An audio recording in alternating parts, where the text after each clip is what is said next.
Ahora, esta noche, quiero hablar sobre las tentaciones de Jesús. Quiero que vayan conmigo al 4º capítulo del libro de Mateo. Y comenzaremos con el primer verso, estas palabras de las que quiero hablar, las tentaciones de Jesús esta noche. Entonces Jesús fue llevado por el Espíritu al desierto para ser tentado por el diablo. Y cuando ayunó 40 días y 40 noches tenía hambre.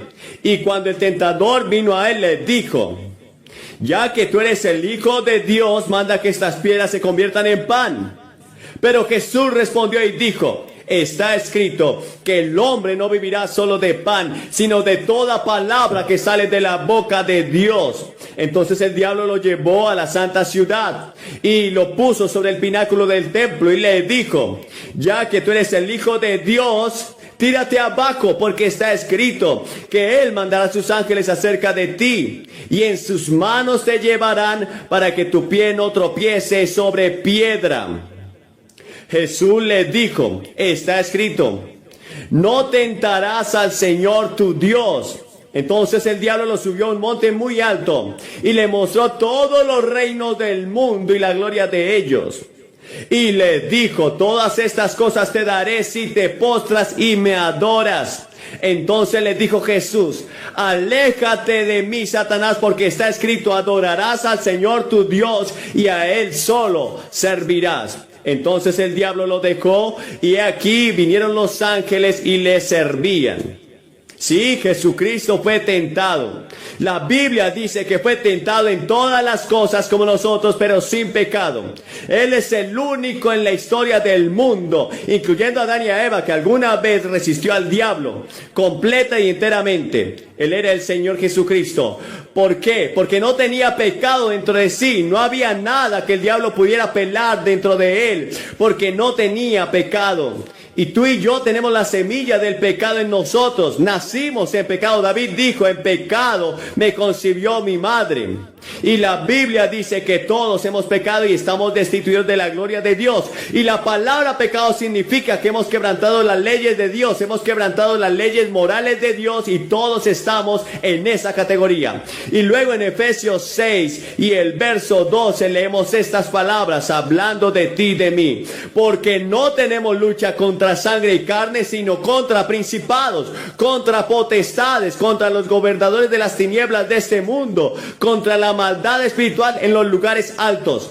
Ahora, gran parte del Nuevo Testamento tiene que ver con la guerra espiritual, y nadie está exento de este conflicto. Dios no tiene lugar para un pacifismo espiritual, porque la Biblia enseña que la vida cristiana no es un patio de recreo religioso, no es un campo deportivo. La palabra contra que se destaca 5 veces en Efesios capítulo 6, se nos dice que no es una lucha contra sangre y carne, sino contra 4 cosas: principados, potestades, gobernadores del mundo, huestes espirituales de maldad. Hay unas huestes espirituales, hay un diablo, hay un demonio. En 2 de Corintios 2:11 se nos dice que no ignoremos al diablo y sus maquinaciones para que Satanás no se aproveche de nosotros, porque no ignoramos sus artimañas.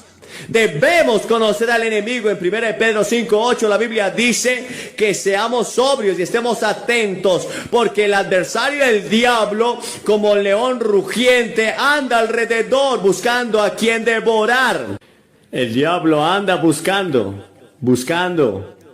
a quien devorar. Ahora, algunos de los nombres que se le dan a Satanás: el diablo es el tentador, por supuesto. Satanás es el engañador, un mentiroso, un asesino, un acusador, el príncipe y el poder del aire. Es el príncipe de este mundo, es el dios de esta era, es el destructor, el maligno, Belcebú. Todos estos nombres son dados a una persona que llamamos Satanás.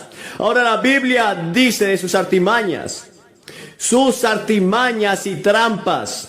La Biblia advierte que engaña y seduce, se opone, resiste y engaña y siembra cizaña y dolor y estorba, bofetea, tienta y persigue y blasfema. Ahora la gente tiene una caricatura del diablo establecido por las obras de Dante y Milton. Esta es una poesía maravillosa, pero es teológicamente falsa. Esa no es la imagen del diablo en la Biblia. Satanás no tiene cuernos, no tiene aros, no tiene una cola con púas. Ahora el diablo intenta todo esto para hacernos pensar que él está en el infierno, pero él nunca ha estado allí. Y cuando llega al infierno, no será el jefe, sino la principal víctima del infierno. Se le llama el Dios de esta era, el príncipe de este mundo y el príncipe del aire. En Mateo 25:41 habla de sus ángeles. Mucha gente pregunta, ¿de dónde salió Satanás? Según Isaías 14, aparentemente se rebeló contra Dios. Él era la más grande y la más hermosa de todas las criaturas creadas por Dios. Y por alguna razón misteriosa, desconocida, allá por ese entonces se rebeló, lideró una revuelta contra Dios. Y fue arrojado del cielo y aterrizó en este planeta.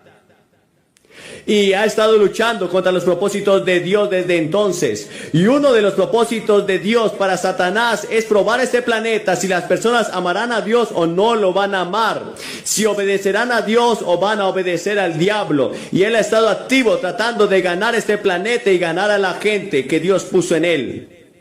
Aquí no entiendo todo lo que el apóstol Pablo llama el misterio de la iniquidad. Hay muchas cosas al respecto que no podemos explicar y no voy a tratar de explicarlas.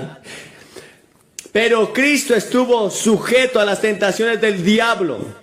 En Hebreos 4:15 dice que fue tentado en todo como nosotros, todo pero sin pecado. Y en Hebreos 2:18 dice que él mismo padeció siendo tentado y es poderoso para socorrer a los que son tentados. Ahora estudiemos y veamos cómo Jesús enfrentó la tentación del diablo, como un modelo para nosotros también. Cómo podemos enfrentar las tentaciones de Satanás. Jesús fue guiado por el Espíritu Santo. Después de su bautismo, él fue guiado hacia el desierto, a un área entre Jerusalén y el Mar Muerto, en un lugar salvaje. Y estaba allí Jesús, y era terrible ese desierto, 40 días y 40 noches. No tenía nada para comer. Jesús estaba orando y era obediente a la voluntad de Dios y estaba lleno del Espíritu Santo y pasaba un tiempo en oración, tenía un conocimiento total de las Escrituras. Y en ese momento, cuando estaba hambriento y cansado del sol, del calor y de todo el desierto, vino el tentador. No tenía compañero humano, Jesús estaba solo en ese desierto. No podía compartirlo con otros, sus conflictos. Tú puedes marchar hombro a hombro con las personas en todas las cosas, pero cuando llega la tentación tendrás que enfrentarla tú solo. Hay 3 tentaciones y el diablo siempre usa las mismas 3 tentaciones. Las usó con Jesús, las usó con Adán y Eva en el jardín del Edén y las usará contigo. La misma forma, de la misma manera, nunca varían, son las mismas cosas. Primero es la lujuria de la carne, segundo la lujuria del ojo y tercero es la vanagloria de la vida. Ahora, la primera vez que vino a Jesús para tentarlo, lo tentó a convertir las piedras en pan. Apeló a su apetito físico. Esta era la lujuria de la carne. Ahora Jesús tenía hambre al cabo de 40 días. Y el diablo sabe cuándo venir. Llegará el momento oportuno para esa tentación. Y las cosas más fuertes, los instintos más fuertes, es el hambre y la sed para un ser humano. Y muchas personas se desharán de todos sus refinamientos de civilización, como las madres de Sumeria en el Antiguo Testamento devoraron, se comieron a sus propios hijos cuando tenían hambre. El diablo señala las piedras redondas y dice: si eres el Hijo de Dios, o como eres el Hijo de Dios, reconoció que él era el Hijo de Dios. Por eso la palabra aquí se debería traducir: ya que como eres el Hijo de Dios, ordena que esas piedras se conviertan en pan. Ahora, la sola mención del pan debe haber hecho saltar de deseo el cuerpo hambriento de Jesús. Jesús estaba en la perfecta voluntad de Dios, iba según el plan de Dios y el propósito de Dios. Ningún accidente le podía pasar, iba de camino a la cruz para morir por la salvación del mundo, para morir y resucitar. Este era el plan perfecto de Dios y la voluntad perfecta de Dios. Ahora el diablo viene y dice: puedes hacer algo como esto y no solamente puedes alimentarte a ti mismo, sino puedes alimentar al mundo. Puedes convertirte en el Mesías creído. El mundo entero creerá en ti si alimentas a las personas hambrientas. Dios había planeado para él que tuviera hambre porque también Dios lo estaba probando. Pero Dios no le había permitido utilizar su poder para satisfacer la necesidad física que él tenía. Y Dios te pide a ti que no hagas ninguna provisión para la carne. El antojo era legítimo, pero Satanás sugirió satisfacerlo de una manera ilegal. Y puedes alimentar al hambriento. Y no es interesante que cuando Jesús murió y dijo, terminé la obra que el Padre me envió a hacer. Pero cuando murió había muchas personas enfermas, había muchas personas hambrientas todavía. Pero Él vino con un propósito mayor. Oh sí, Él alimenta a los hambrientos, es interesante. Y nosotros, los cristianos, debemos preocuparnos por alimentar a los hambrientos.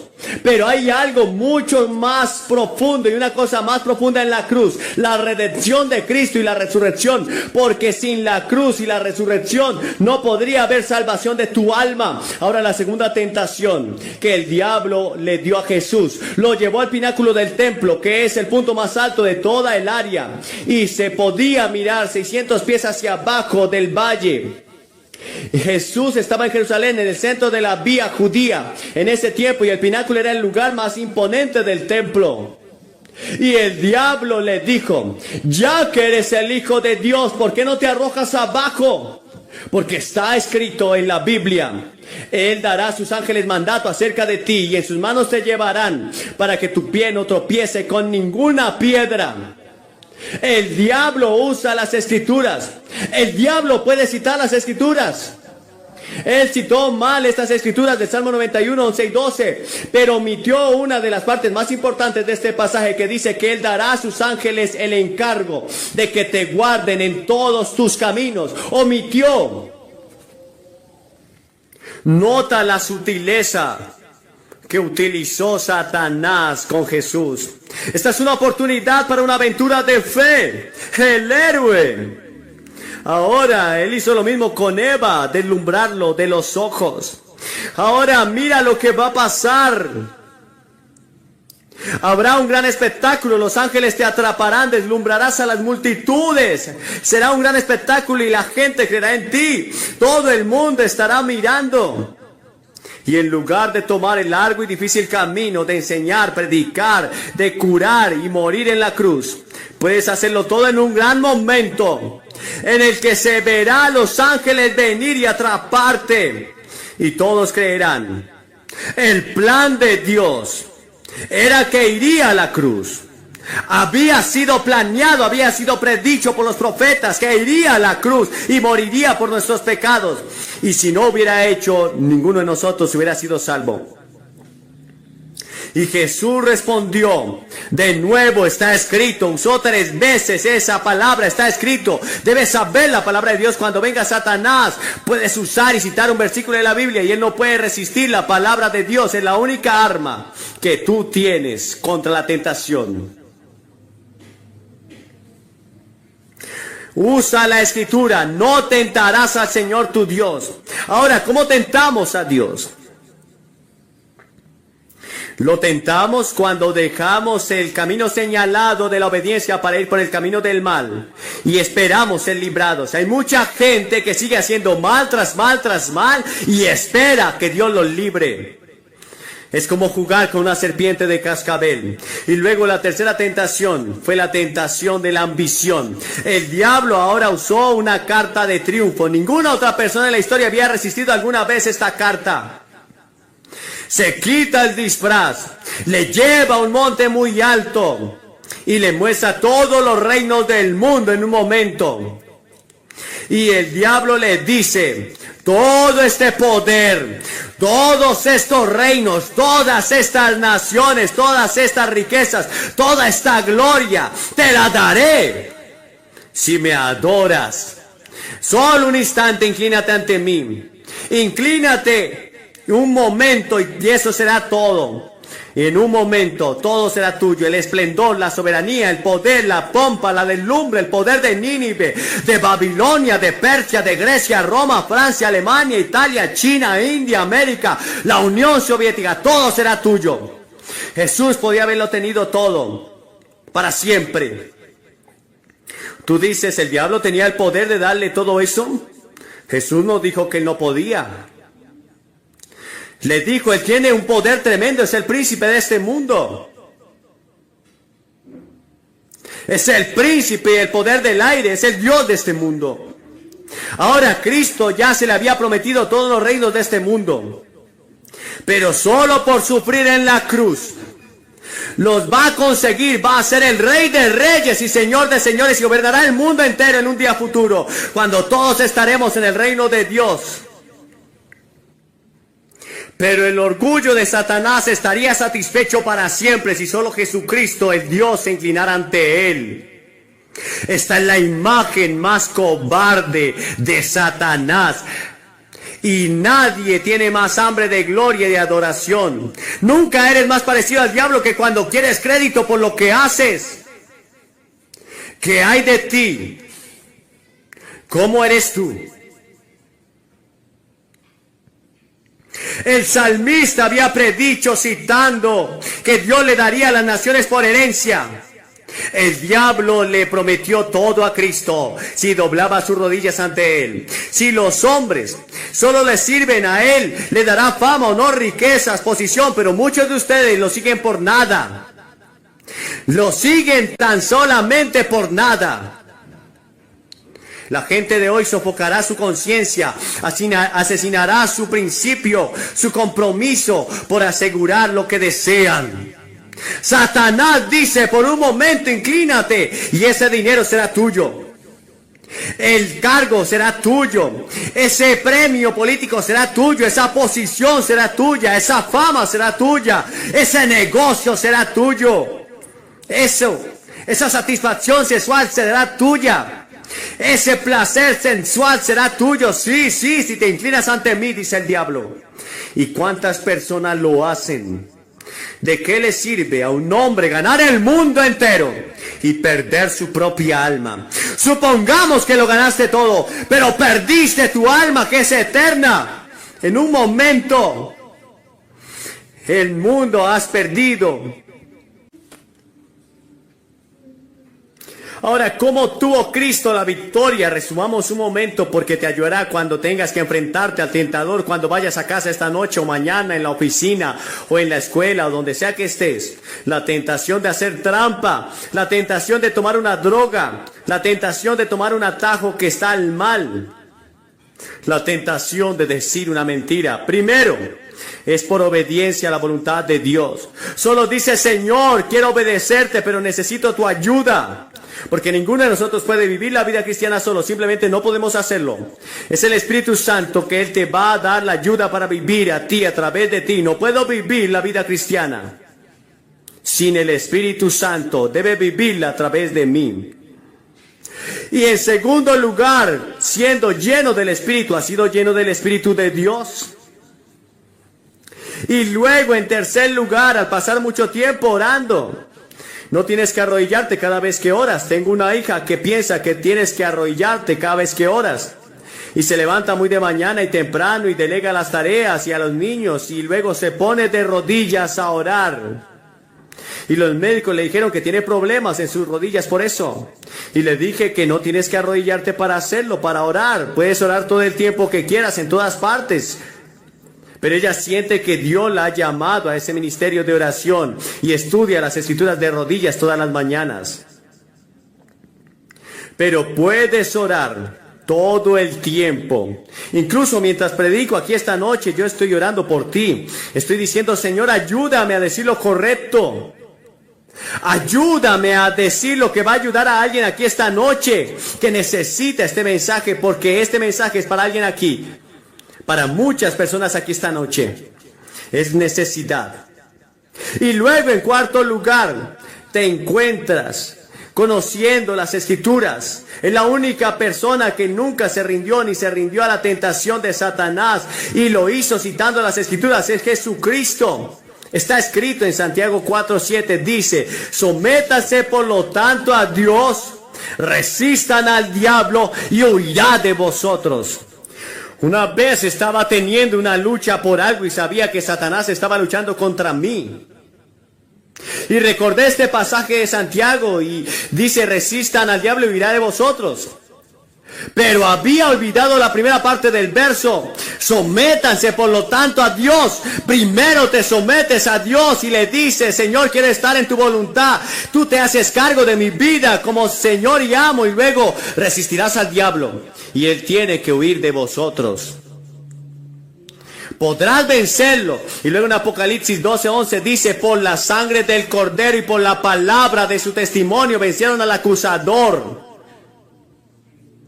Y en Primera de Pedro 5 dice, sean sobrios y velad, porque vuestro adversario el diablo, como león rugiente, anda alrededor buscando a quien devorar, al cual resisten firmes en la fe.